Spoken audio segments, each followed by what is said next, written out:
স্বাধীন সার্বভৌম কার্যকর গণতান্ত্রিক রাষ্ট্রকে নির্মাণ করতে চাই, সেই রাষ্ট্রে এই তরুণরাই হবে মূল চালিকা শক্তি। ফ্যাসিবাদ বিরোধী জাতীয় ঐক্য যেটা সৃষ্টি হয়েছিল, সেই জাতীয় ঐক্যে ফাটল ধরানোর চেষ্টা লক্ষ্য করছি। অত্যন্ত সুকৌশলে গণতান্ত্রিক শক্তিগুলোর মধ্যে বিভেদ সৃষ্টির পায়তারা চলছে। আমরা বুঝতে পারছি ফ্যাসিস্ট আওয়ামী লীগের অত্যাচারের কথা, নির্যাতনের কথা আমরা বুঝতে পারছি। এই ফ্যাসিবাদী আমলের লুটপাট দুর্নীতির কথা, খুন অপহরণের কথা আমরা রক্ত দিয়েছি। এদেশের মানুষ রক্ত দিয়েছে গণতান্ত্রিক অধিকার প্রতিষ্ঠার জন্য। এদেশের মানুষ রক্ত দিয়েছে আইনের শাসন জারি করার জন্য। আমরা রক্ত দিয়ে সংগ্রাম করেছি আদালতের রায়ের সুষ্ঠু বাস্তবায়ন করার জন্য। আমরা দেখতে পাচ্ছি আজকে আইনের শাসন হুমকির মুখে রেখে আমরা দেখতে পাচ্ছি আদালতের রায় কার্যকর করা হয় না। সেই পরিস্থিতিতে আমরা আহ্বান জানাবো, আমরা যেন সকলে ঐক্যবদ্ধ থাকি, গণতন্ত্রের পক্ষে সকল শক্তির মধ্যে দৃঢ় ইস্পাত দৃঢ় আমরা সংকল্প তৈরি করি, ঐক্য তৈরি করি।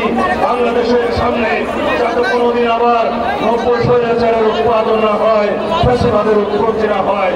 আমরা সেই রকম একটি সংবিধান চাই, সেই রকম একটি রাষ্ট্র কাঠামো চাই, সেই রকম রাষ্ট্র সংস্কার করতে চাই, সেই রাষ্ট্রের মধ্যে আর কোনোদিন কোন স্বৈরাচারের উৎপত্তি হবে না, আর কোনোদিন সংসদীয় ফেডারের উৎপত্তি হবে না, আর কোনোদিন রাষ্ট্রে স্বৈরাচারের ফ্যাসিবাদের উৎপত্তির কোন প্রজনন স্থল হবে না।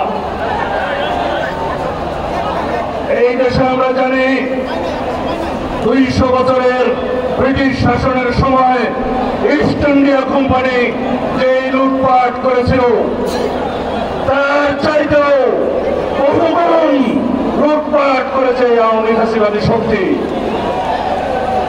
তারা বিগত 15-16 বছরে প্রতি বছর 2 লক্ষ কোটি টাকা করে মোট প্রায় 30 লক্ষ কোটি টাকা এদেশের জনগণের সম্পদ বিদেশে পাচার করেছে।